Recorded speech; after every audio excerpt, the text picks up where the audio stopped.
En 1916, un éléphant apparut dans les villages Ntseka. Cet éléphant fut tué et sa viande a été partagée dans 9 villages aux alentours. Les restes de la chair de cet éléphant s'est transformé en pierre. Après l'arrestation de Papa Simon Kimbangu pendant son acheminement vers la prison de Mbanza-Ngungu, le convoi s'est arrêté pour se reposer dans les villages Ntseka avant de continuer la route. Parmi les détenus, il y avait Papa Nkunga Philémon, qui lui eut une inspiration divine pour chanter la chanson Sunda to Sunda. Tozana Ntseka komonanga Papa Mpumu Wankana bamisuba yebelinga na kombo ya Nzenzango. Naza notable ya mboka Ntseka. Ezana histoire moko salema na mboka Ntseka. Bakoko na biso bamonaka nyama moko babengaka ye nzamba, donc biso na Kikongo na biso tobengi nzau. Mama moko kombo na ezalaka Kingongo, mama ya Vienkala kolo etage. Mama wana tango lamukaki na tongo amonaka na entre ba erosion nyustu wana mibale nyama moko ye kuto bando benga ngo Kikuku abengi mobali na ye na tongo ke bakalira kombo ya mobali yango ezaka mwepo bano uta kibula bano ya kimario awa na Ntseka. Donc na tongo wana alobi ke mobali nga yakana oya otala Kikuku moko nazomona entre les deux erosion Kikuku ngo euti wapi batala boye nyama moko a bouger que nyama wana aleki monene tokosa ndeni ajwaki munduki ale abetika likolo po signaler bamboka oyo na environ ya Ntseka po bazo opposition po na tango kala minduki nde ebano signaliser makamuso bayoka munduki bayebike likamuza kuna tango betaka munduki nyama wana alongwe awa na les deux érosions wana akena zumbwa kibula akitina zamba moko babenga kabisele nzoko akekota kibula na kibula mama moko babano benga ye bayala mwasi ya koko zingi koko na ngai moko, donc koko zingi alobike mibali botala nyama moko azoleka koto yo ale vie magema muto kibula peka ye muto abetaka ye premier coup wana leki deja kota nzundu babeti ye bamboka ebano landa ye, donc mboka Ntseka, donc 9 mboka ka muto zaka na tango wana Ntseka, Kibula, Nzundu, Ngombe Kinsuka, Kimbonza, Mpangu, Kongo, les 9 mboka yango wana nandimba nkenga lukengo kutuna bosa na ki bango batu bakendaka kuna babano kata nzoko wana o to bengi biso nzamba o bakoko na biso babano benga nzamba tangu bamboka o mususu bakewana po bakata nyama ngosi ko tangu bakoma kika kale komi mabanga no bamba jwaka eloko te wana les 9 villages déjà si badui ba parti o bango ti lelo nyama ngo akeno kufela na zamba moko babenga ka mangungu, donc nasima madimba kuna nyama ngo kufela ikuna nzamba wana les 9 villages bango ka batolia ki nyama wana muate me nyama po aleka ki munene.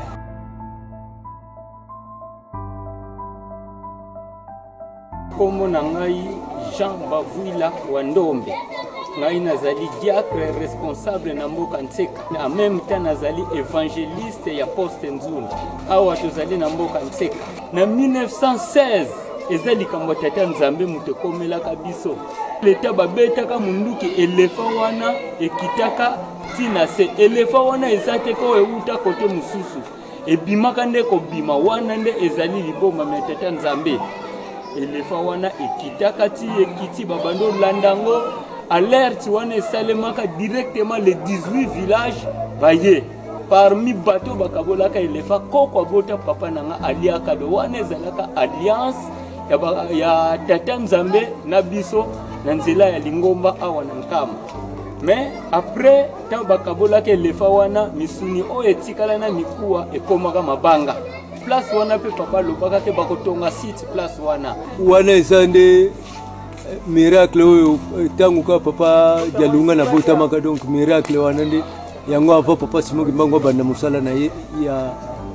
kingunza ya envoyé spécial de Kolo Yesu. Le premier miracle salema na zunga ndi yango wana babomaka nzoko wana yango ilakisaka kobota ma papa jalunga. histoire elekaka na mboka Nseka awa nanu na église place tofandi ta bakangaka papa Simon Kimbangu esika nde bapemelaka nde awa papa Nkunga Filemon azwaka nzembo moko oyo toyembaka enkangwa isulutelama donuiza noatatama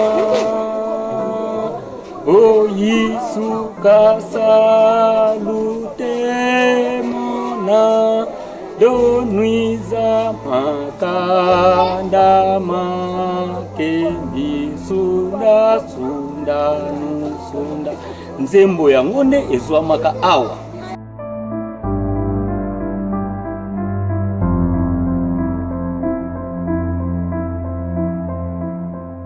Apart wana nde awa na Nseka soki otali monima wana oyo ozomona ezali Koko Kapita. Koko Kapita wana mukolo mususu bakeno sokola na mai oyo babengi Lwenda awa. Na Lwenda awa leta bazo sukola basilisi mbala moko bamati bakomi mwa likolo ye azongaka na mai atali tata moko azoya azalaka na makwanza na nzoto donc moya sukoleza te. Tata wana abengi ye papa sukolanga lokola zalana makwanza Koko Kapita asokola ye azui esu yeme alatisi ye nde papa Simon Kimbangu achaka ye loboko alobike banda lelo yo bana na yo na bakoko na yo na bakoko lololoko bino nyonso nde lipamboli esala kati awa nde place bozomona esika nde Koko Kapita sokolaka papa Simon Kimbangu ayaka na makwanza bazalaka 5 leta bakomi liboso wana ye azongi atali kaka mutu abimeli ye papa pesanga savon na sukola ye awa apesi ye savon eta o azalaka nango vraiment ça ne va pas aller asokolaka ye sima nango apesi esu yeme alati bamati na libanga peza mwa likolo awa nde na mai awa esika peza sukolaka ye me libango eza na likolo awa tokomona yango pe libanga wana esika nde afukamaka leta abondelike banda lelo likambo salinga yo na bana na bakoko na yo bino nyonso vraiment lipamboli esalaka pe mbala moko babandi okende bakomi pembeni nzete moko eza wana ye Koko Kapita aleki liboso depa kaka pamba mbala moko tela sima papa Simon Kimbangu abunga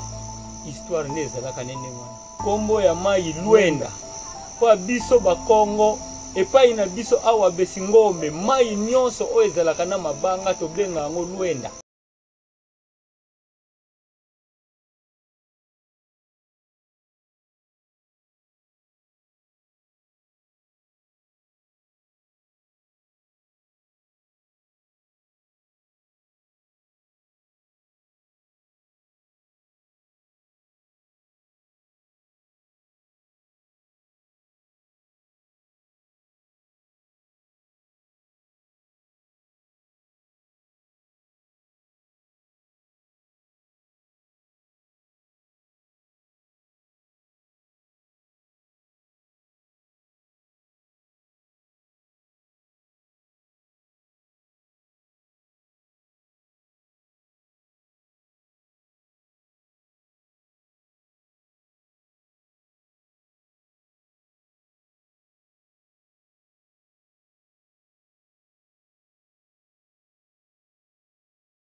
Tomona peke lipamboli salaka oyo likambu ya munene lisusu